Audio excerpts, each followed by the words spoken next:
Olá pessoal, estamos começando mais uma aula de Direito Civil aqui pela LAC Concursos.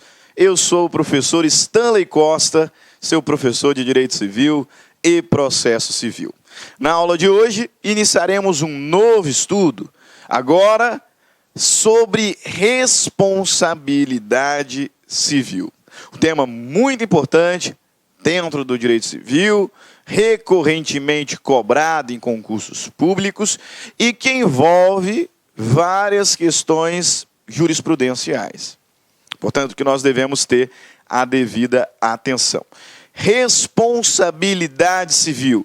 Começa lá do artigo 927, mas não se engane, porque muito do que nós estudamos lá em Direito das Obrigações, lá em Direito Contratual, lá na parte geral, interessa agora para essa matéria. Ela não está prevista em livro próprio, né, como acontecia ali com as obrigações, com o direito de família, coisa, etc. Não está prevista em livro próprio, mas geralmente é estudada em separado. Em separado, mas intimamente relacionado ao direito patrimonial civil. Ok? Então vamos lá, falar sobre responsabilidade civil, a começar pelo significado da expressão responsabilidade.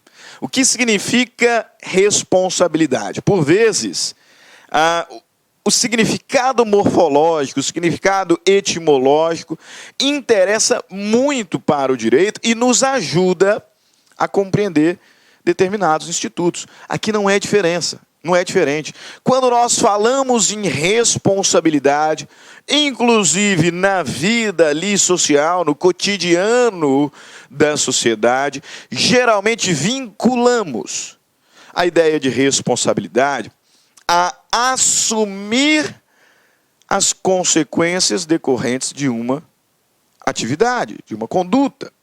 Por isso que você provavelmente já usou a expressão responder pelos seus atos. Ah, você, fulano de tal, quer fazer isso? Beleza, então faça. Mas você vai responder pelos seus atos, tá bom? Provavelmente você já usou essa expressão. E ela tem tudo a ver com o significado jurídico do termo responsabilidade. Responsabilidade. Assumir as consequências de determinada conduta. Beleza. Existe responsabilidade fora do direito. Que se você não fizer, se você não arcar com a sua responsabilidade, com as consequências da sua conduta, talvez isso não lhe cause nenhum prejuízo. Agora, o que faz dessa responsabilidade jurídica é exatamente a possibilidade deste indivíduo, do agente desta conduta, ser coercitivamente obrigado a assumir as consequências dela decorrente. O detalhe está exatamente nessa coercibilidade. A responsabilidade tida como jurídica é aquela que impõe coercitivamente ao indivíduo a obrigação de assumir as consequências de determinada conduta que ele realizou, que ele praticou. E essa coerção se dará pelo exercício da atividade jurisdicional. Nós sabemos que jurisdição é o poder-dever do Estado de dizer o direito no caso concreto e impor para a solução de conflitos. Pois bem, se você cometeu um ato passível de responsabilização, através da atividade jurisdicional, você arcará com as consequências. Você será, pois, responsabilizado. Responsabilizado. Nesse contexto de responsabilidade jurídica, me parece evidente, né, que a responsabilidade civil é apenas mais uma. Né? Responsabilidade jurídica de gênero. E a responsabilidade civil é uma espécie. Nós vamos encontrar também a responsabilidade criminal, a responsabilidade administrativa, a responsabilidade tributária, a depender da conduta que a gerou, né? A depender do fato gerador, da conduta que foi praticada. Ok? As grandes diferenças da responsabilidade civil e criminal, me parece que estão relacionadas aos valores que cada disciplina abrange. Eu sou civilista convicto, inclusive meus alunos da faculdade não deixam negar, critico bastante o direito penal, na brincadeira, né? Em sala de aula, falo que direito penal é coisa para barraqueiro, né? Coisa para quem gosta de novela, para quem gosta de filme, e que direito civil é mais para os intelectuais, né? Falo para os meus alunos que você precisará do direito penal, não enquanto estudante, tá? Enquanto estudante você precisa muito, porque cai bastante em concurso, né? Mas você precisará do direito penal na sua vida mesmo, se você cometer um crime ou atuar em alguma área criminal, né? Sei lá, um concurso de polícia, você se tornar juiz criminal, promotor. Enquanto que o direito civil todo mundo usa. Todo mundo usa cotidianamente. E aí eu fico lá fazendo a minha defesa, né? Agora, é inegável que a responsabilidade criminal ela abrange valores mais relevantes. Por isso que essa responsabilidade excede o limite apenas da patrimonialidade. No direito penal, o indivíduo pode responder com a própria liberdade. Uma pena privativa de liberdade, uma pena restritiva de direitos, uma pena de multa, né? Ou seja, a responsabilidade criminal excede a patrimonialidade, pode ser pessoal. Enquanto que a responsabilidade civil é real, é patrimonial.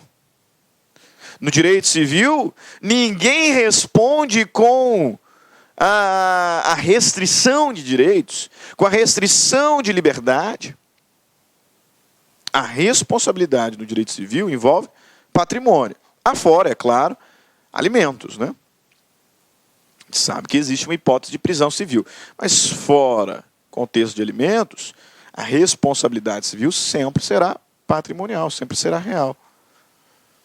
Inclusive, é uma crítica que tem sido feita a alguns dispositivos do Código de Processo Civil que possibilitam o juiz tomar qualquer medida que julgar adequada e eficaz na execução do processo. E aí, com base nesses dispositivos, alguns juízes têm determinado a apreensão da CNH, do passaporte, né, bloqueio do cartão de crédito. E a crítica é que esses meios executivos, eles excedem o limite da patrimonialidade. E ninguém pode responder no direito civil com a própria liberdade. Tanto que, nessas demandas, nós temos visto advogados impetrando HC, o que não é próprio do nosso direito. Então, as duas são espécies autônomas, meus caros. As duas são espécies independentes. A responsabilidade civil não se confunde com a responsabilidade criminal. Geralmente, a responsabilidade criminal implica em formas executivas muito mais rigorosas. A responsabilidade, os efeitos da responsabilidade penal são mais rigorosos. Por quê? Porque o bem jurídico tutelado é mais importante para a sociedade. Simples. Ok? Agora, muito embora essas espécies sejam autônomas e independentes, é inegável que elas se relacionam em várias situações. Existem várias situações previstas na lei em que a responsabilidade criminal interage com a responsabilidade civil. Por exemplo, é plenamente possível que um mesmo ato, uma mesma conduta, culmine em responsabilidade criminal e responsabilidade civil. Eu vou até além. É plenamente possível que uma mesma conduta implique responsabilidade administrativa, responsabilidade civil e responsabilidade criminal. Você que está se preparando para concurso público sabe muito bem disso. A depender do concurso que você está, para o qual você está se preparando, né, tem um rol ali de proibições, tem um rol ali de infrações que, quando cometidas, enseja responsabilidade administrativa. Você pode até ser demitido em alguns casos, não é? Pois bem, esse mesmo ato que pode ensejar a sua demissão, pode também ensejar responsabilidade civil, pode também ensejar responsabilidade criminal. Você pode receber a pena administrativa, uma demissão, por exemplo. Civilmente, eu disse, é patrimonial. Então, no direito civil, ser responsabilizado, assumindo a obrigação de indenizar um dano que causou. E no direito criminal, dependendo da situação, até ser preso. E uma mesma conduta. Agora, notadamente sobre a responsabilidade civil e criminal, o que nós temos é que, quando um mesmo ato ensejar as duas espécies, a decisão criminal, meus caros, prejudica a tutela civil. O legislador deixa bem claro.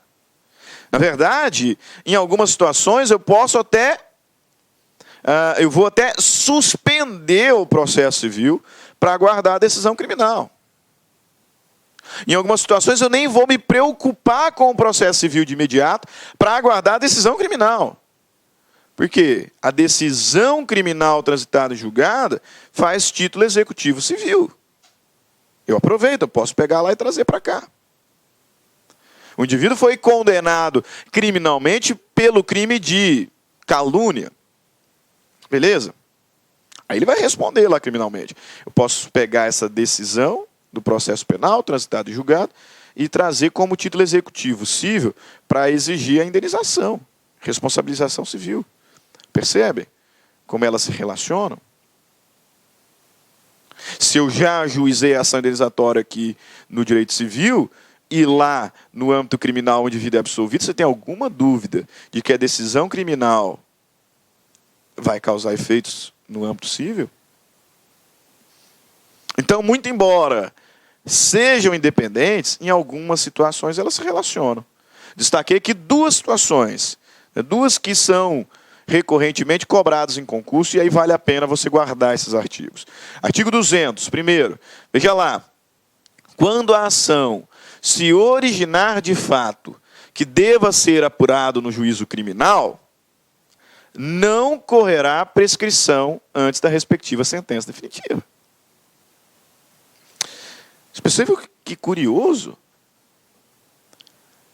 A propositura da demanda criminal suspende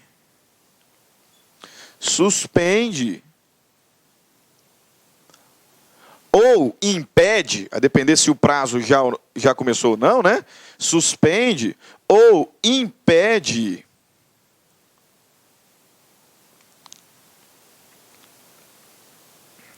vamos reformular aqui, que não vai caber. A decisão, ou melhor, a propositura da demanda criminal é causa suspensiva ou impeditiva da prescrição civil.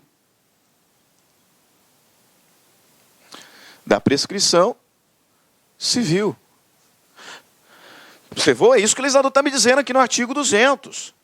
Quando a ação se originar de fato que deva ser apurado no juízo criminal, não correrá prescrição aqui no direito civil, porque isso aqui é Código Civil. Não correrá prescrição antes da respectiva sentença. Se o prazo já começou, a propositura da demanda criminal suspende a prescrição civil. Se o prazo ainda não começou, a propositura da ação criminal impede A prescrição civil. As duas responsabilidades ali interagindo. Artigo 935, a responsabilidade civil é independente da criminal. Guarde isso, de fato. A responsabilidade civil é independente da criminal. Não se podendo questionar mais sobre a existência do fato ou sobre quem seja o seu autor, quando essas questões se acharem decididas no juízo criminal. O professor traduz isso aqui: materialidade e autoria. O que o legislador está falando é que se no direito criminal, se no âmbito criminal for identificado a ausência da autoria, ou seja, não tem como demonstrar que aquele indivíduo é autor daquela conduta. Então, falta demonstração inequívoca da autoria. Ou materialidade, não tem como ser demonstrado realmente a configuração de um ato ilícito. Não há que se discutir responsabilidade civil. Não há que se discutir a responsabilidade civil, se no direito criminal não ficou demonstrada a autoria ou a materialidade. A responsabilidade civil e criminal são independentes. Entretanto, não se podendo questionar mais sobre a existência do fato, materialidade, ou sobre quem seja o seu autor, autoria, essas questões não poderão mais ser decididas na responsabilidade civil. Elas são autônomas, mas não se poderá mais questionar a existência do fato ou autoria se essas questões já se acharem decididas no juízo criminal. Independentes, sim, mas se relacionam claramente as duas espécies, ok? É óbvio, nós não vamos falar sobre responsabilidade criminal, até porque não é a minha praia, né? Não sou fã do direito penal e confesso que já tenho muito tempo que não me dedico ao estudo do direito penal. Então, só o direito civil. Portanto, nós vamos falar sobre responsabilidade civil. E aí, veja bem, o que significa responsabilidade civil? Nós já sabemos, professor, já consigo aqui dar o meu jeito. A responsabilidade é o que impõe ao indivíduo a obrigação de arcar com as consequências de uma conduta que ele praticou. Perfeito. É isso aí. Só que no direito civil dá para a gente especificar um pouco mais esse conceito, afirmando que a responsabilidade civil é o resultado do descumprimento de uma obrigação. Por isso que eu falei que o estudo da responsabilidade tem tudo a ver com o estudo do direito obrigacional. A sua conduta em descumprir uma obrigação gera a responsabilidade civil. A responsabilidade é, pois, consequência do descumprimento obrigacional. E aí vale lembrar, que a obrigação ela se origina de contrato, ato unilateral de vontade ou ato ilícito. Portanto, se você firmou um contrato obrigando-se a pagar tantos reais e não paga, essa sua conduta omissiva vai gerar responsabilidade. Você descumpriu a obrigação. Se você comete um ato ilícito e não repara voluntariamente, a sua conduta comissiva, ter cometido ali o ato ilícito e depois não reparar voluntariamente, isso gerará responsabilidade. Descumprimento da obrigação. Descumprimento da obrigação. Vou colocar aqui em cima que meio apertadinho, mas você pode aí anotar. Fontes mediatas da obrigação. Quais são as fontes mediatas da obrigação? Contrato,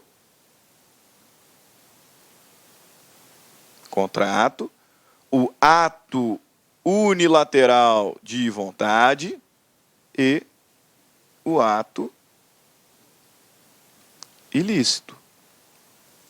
Esses três fenômenos aqui, eles ensejam uma relação obrigacional. Ou seja, um vínculo de crédito e débito entre pelo menos dois sujeitos. E se o devedor, seja numa obrigação oriunda de contrato, ato lateral de vontade ou ato ilícito, não cumpre a sua prestação, a consequência do descumprimento obrigacional é a responsabilidade civil. Você vai sofrer as consequências do seu ato, meu caro. Isso aí, você vai sofrer as consequências do seu ato. A começar pela possibilidade do credor exigir judicialmente. E aí, judicialmente, exigir, sei lá, perdas e danos, juros, multa, cláusula penal, a depender da natureza da responsabilidade civil. Ok? Então, separei aqui um conceito do Pablo Stolz, interessante, né, do seu manual. Veja lá o que o autor vai dizer.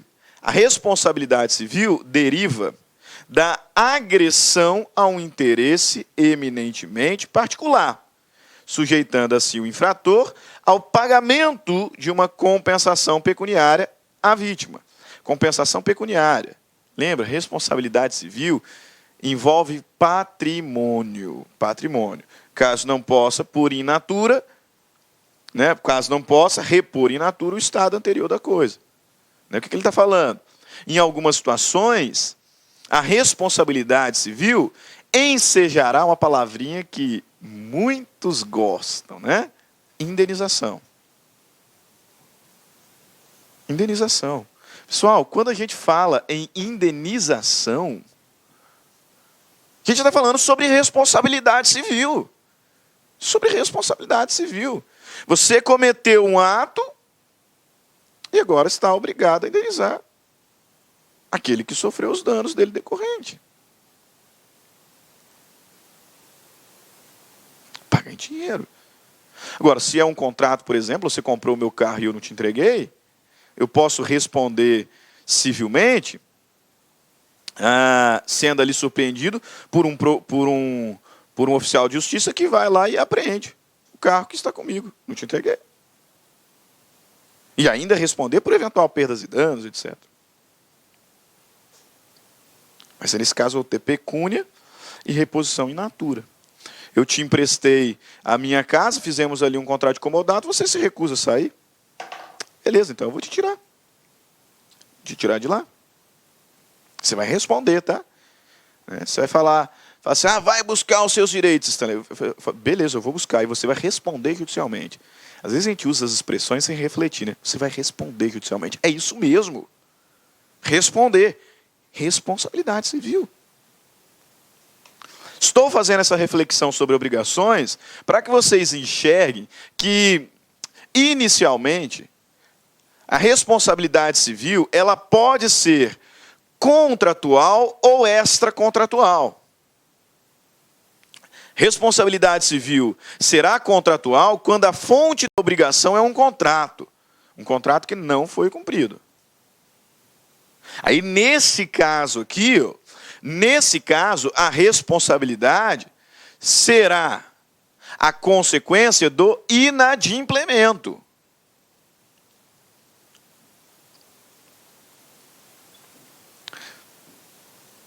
Inadimplemento. Existe ali um contrato que impõe ao devedor o cumprimento de uma prestação. Se ele não cumprir, ele está inadimplente. E o inadimplemento vai gerar responsabilidade civil, contratual. Aí você vai se lembrar das últimas aulas de obrigações, em que nós destacamos que esse inadimplemento ele pode ser absoluto, até colocar de preto, né? Que esse inadimplemento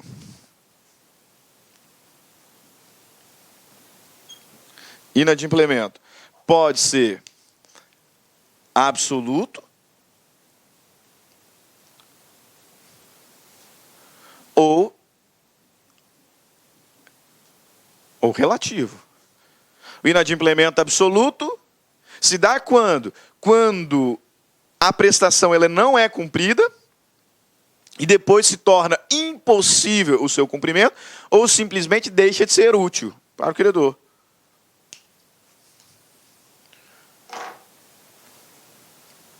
Impossibilidade do cumprimento da prestação ou inutilidade dela. Aí o inadimplemento absoluto. Ou seja, não há mais interesse no cumprimento da prestação, ainda que seja possível o cumprimento específico da prestação, já não serve mais para o credor. Inadimplemento absoluto.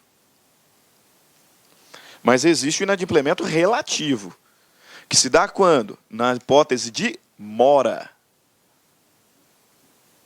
Inadimplemento relativo está relacionado à mora.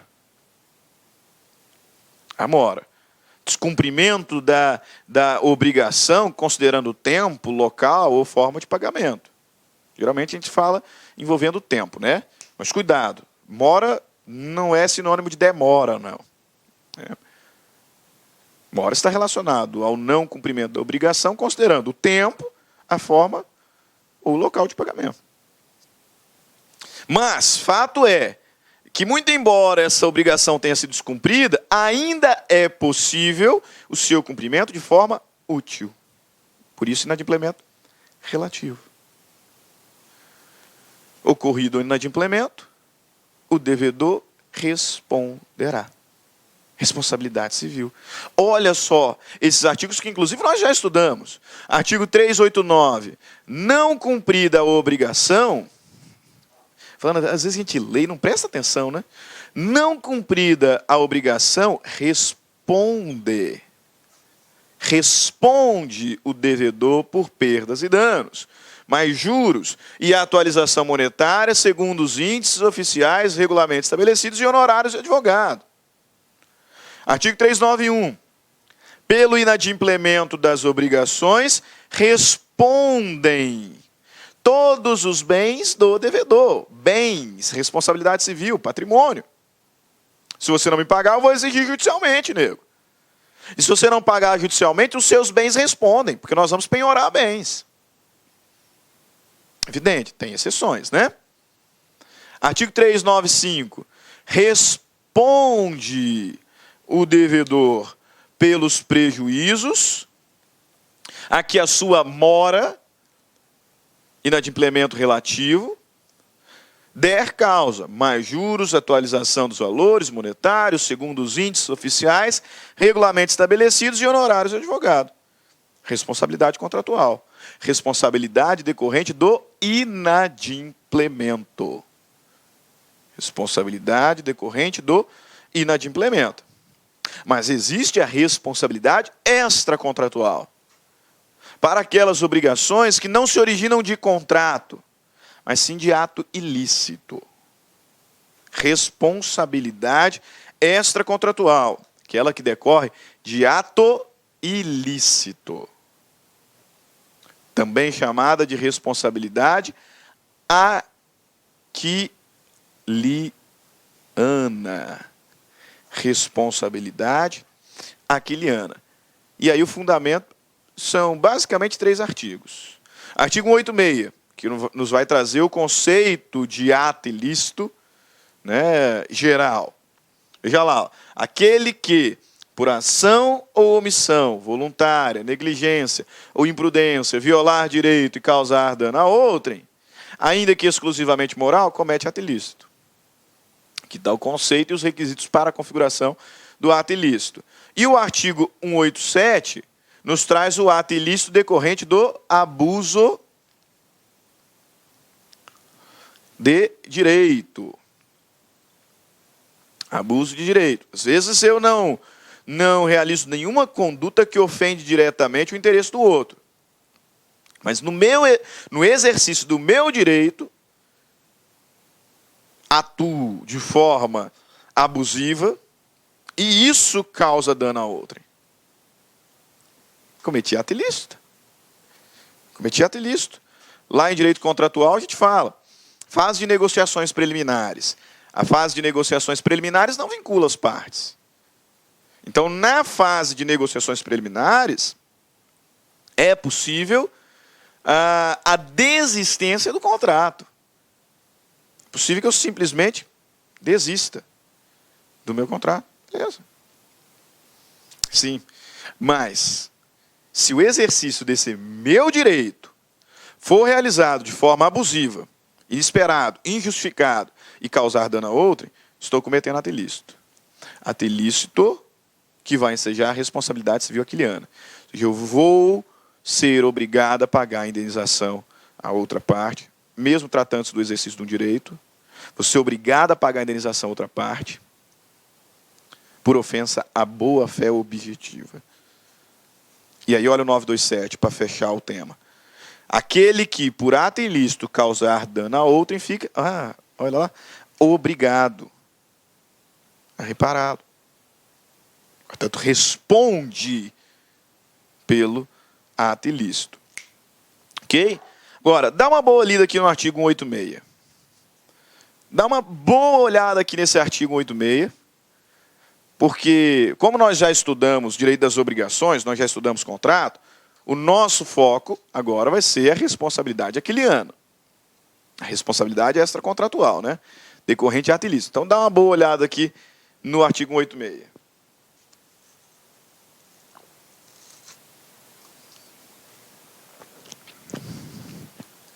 Foi? Aquele que, por ação ou omissão voluntária, negligência ou imprudência, violar direito a outro, violar direito e causar dano a outrem, ainda que exclusivamente moral, comete ato ilícito. À luz desse artigo, quais são os elementos constitutivos do ato ilícito? E, por consequência, quais são os elementos que configuram a responsabilidade civil extracontratual? Quais são os elementos que configuram a responsabilidade civil extracontratual aquiliana? 3. Tá? Aqui já aparece o primeiro, mas eu vou colocar no quadro, rapidinho, só para você ver, anotar se quiser, e aí a gente vai passando um por um. Primeiro, então veja lá, elementos. Elementos constitutivos da responsabilidade civil.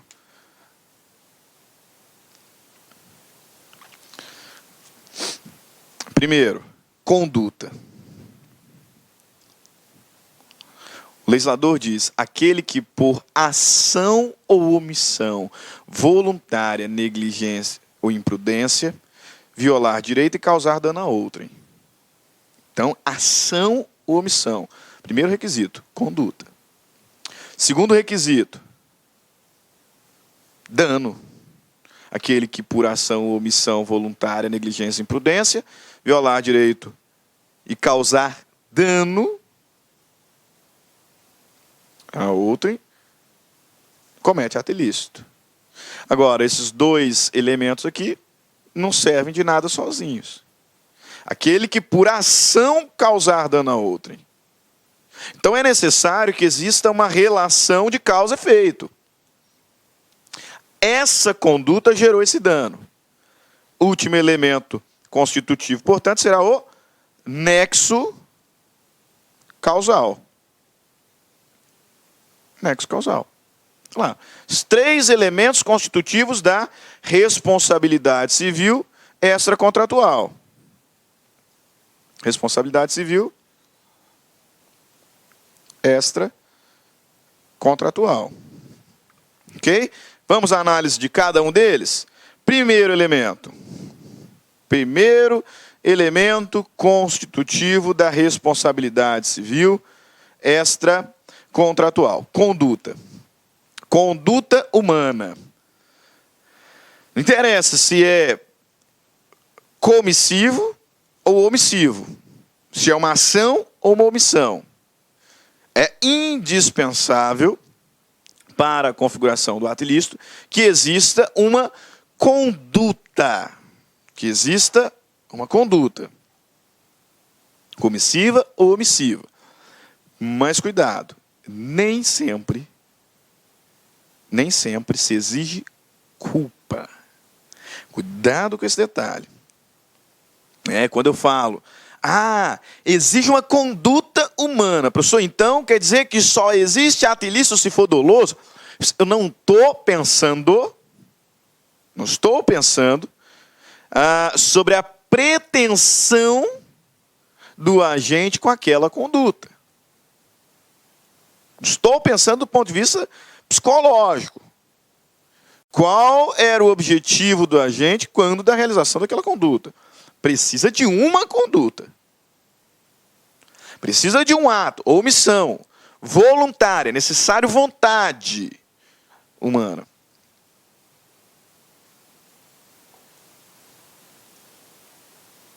Precisa de conduta.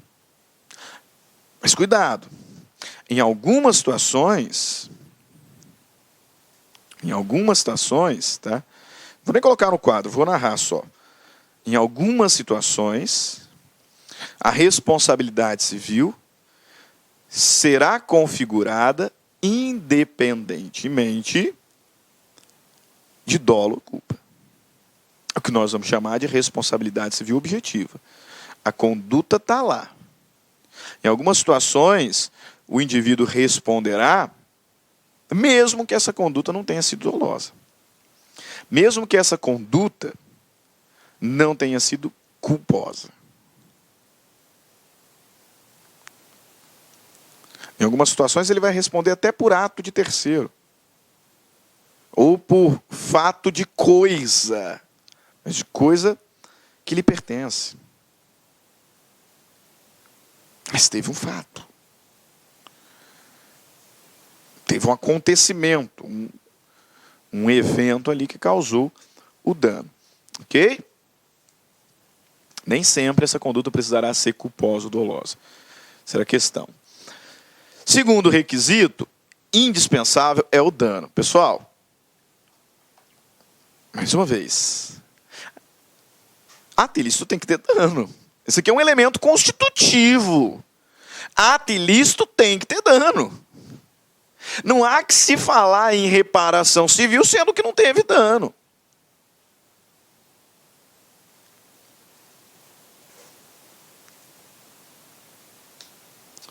Compreendam isso. Tem gente que fala que existem espécies de ato ilícito sem dano. Não tem como. Como?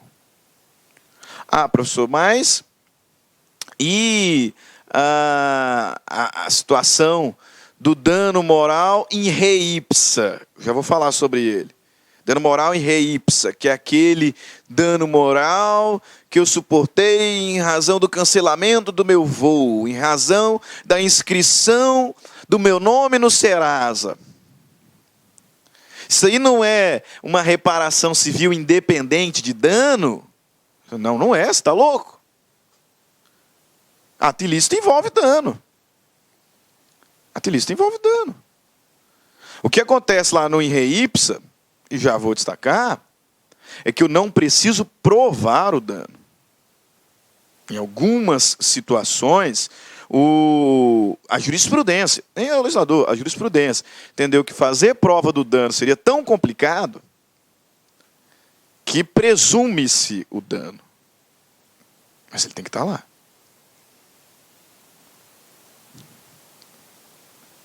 Ok? Dano ou prejuízo. Requisito, portanto, indispensável. Aí vejam, já até citei. Esse dano pode ser de duas naturezas. O dano pode ser um dano material ou o dano moral.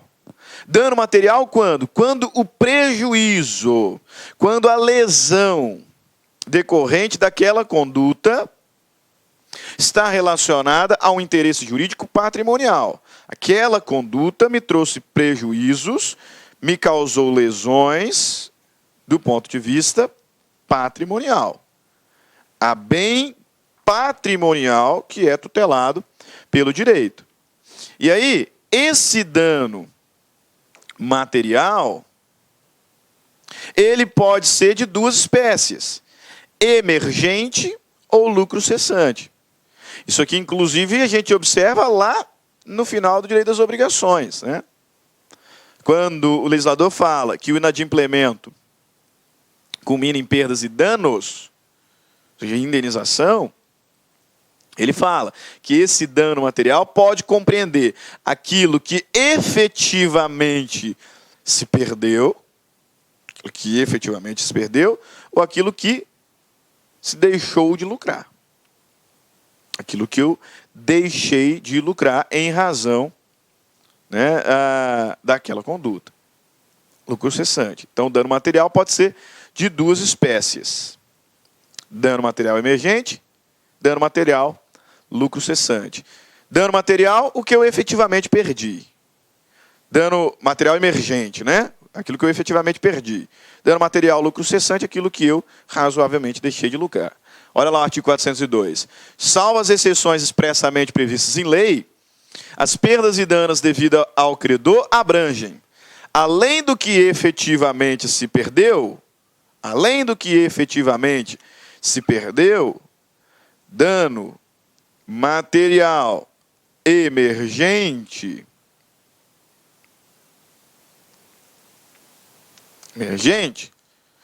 o que razoavelmente se deixou de lucrar. Lucro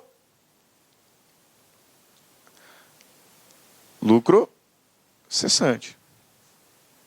As duas espécies de dano material. Ok? Perfeito. A jurisprudência tem identificado uma outra espécie de dano material. Imagina o seguinte aqui comigo. Dano material.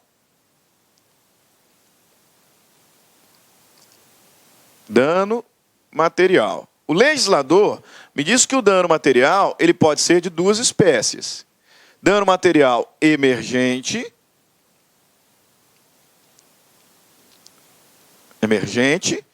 ou dano material lucro cessante.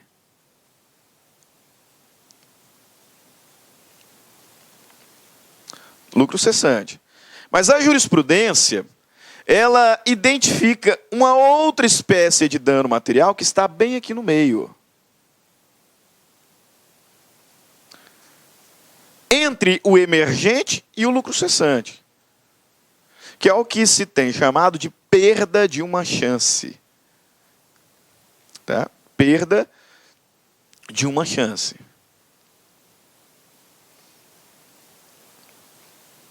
Vai caber tudo aqui. Perda de uma chance. Bem ali no meio. Tá? Tá aqui. Ó. O que é isso, professor? Veja bem, pessoal.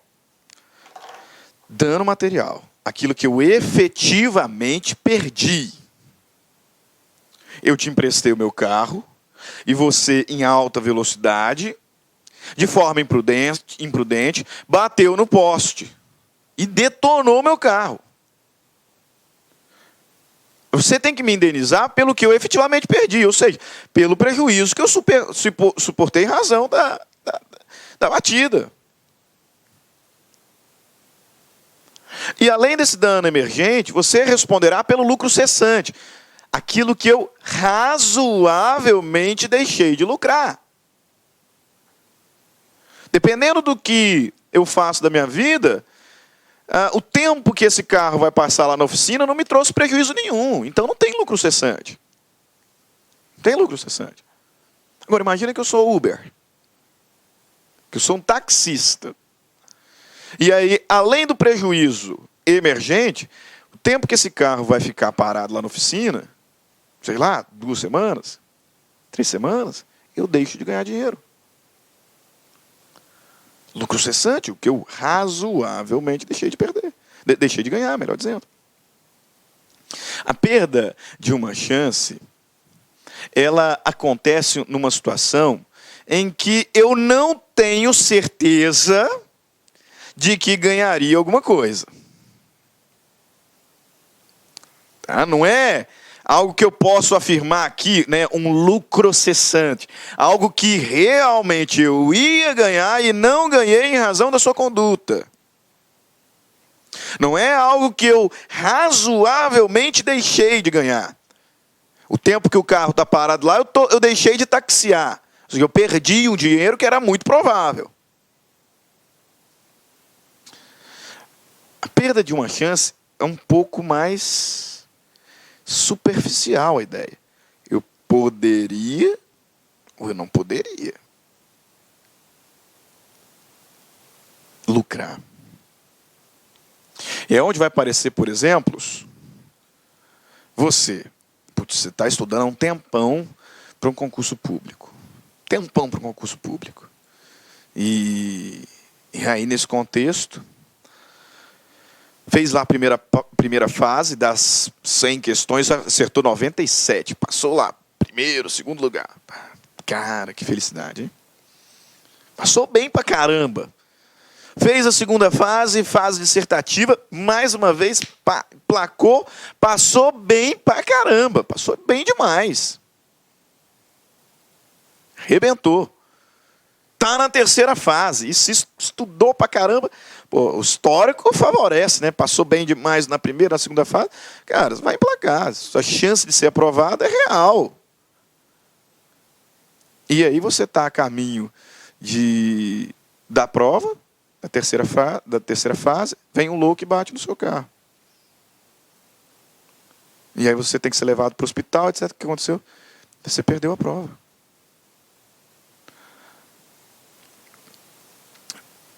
Percebeu?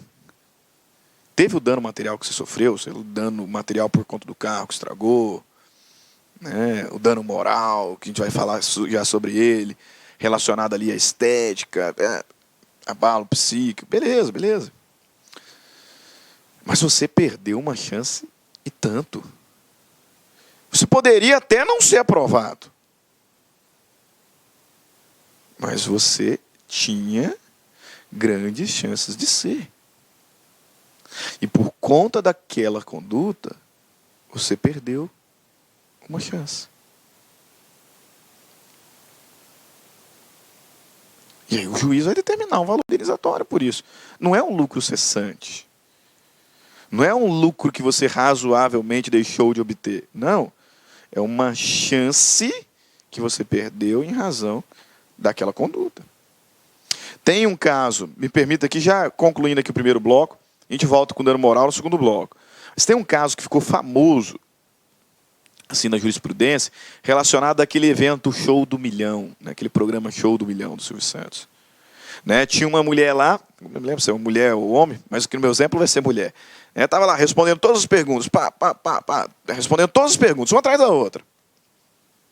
Né, e foi, conseguiu tantos pontos, tantos reais. Chegou na questão de 1 milhão. Ela chegou na questão de 1 milhão. E aí, na questão de 1 milhão, ela não sabia a resposta. Na questão que valia 1 milhão, ela não sabia a resposta. Aí o que ela fez? Ela parou. Parou. E aí levou 500 mil para casa. Não podia arriscar, né? Se ela arriscasse perder tudo. Não sabia a resposta do 1 milhão. Parou, levou 500 mil para casa. Beleza, depois que passou lá o afã, ganhou 500 mil reais. Aí ela falou, você quer saber? Eu vou dar uma pesquisada para saber qual seria a resposta daquela questão. E aí ela foi, né? Foi lá na internet, procurou qual seria a resposta daquela pergunta. E aí isso surpreendeu com o fato de que nenhuma das alternativas estava correta.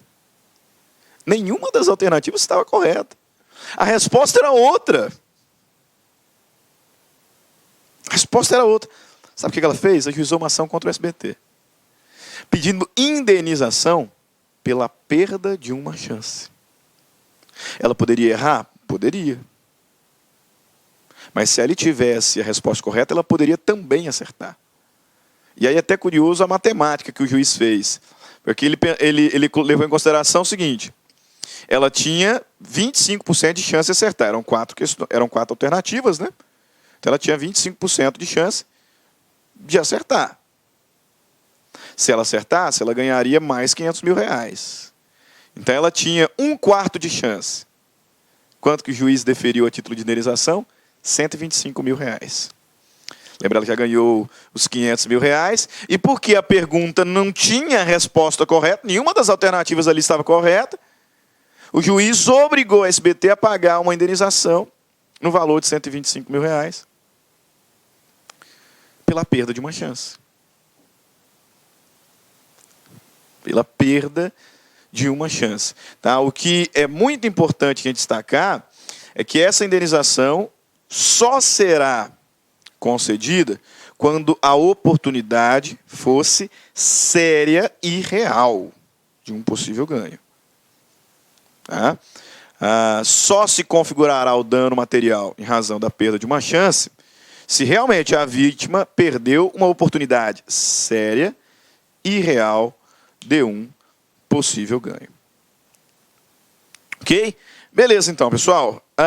Vamos aqui parando no nosso primeiro bloco. Deixa eu apagar aqui o quadro.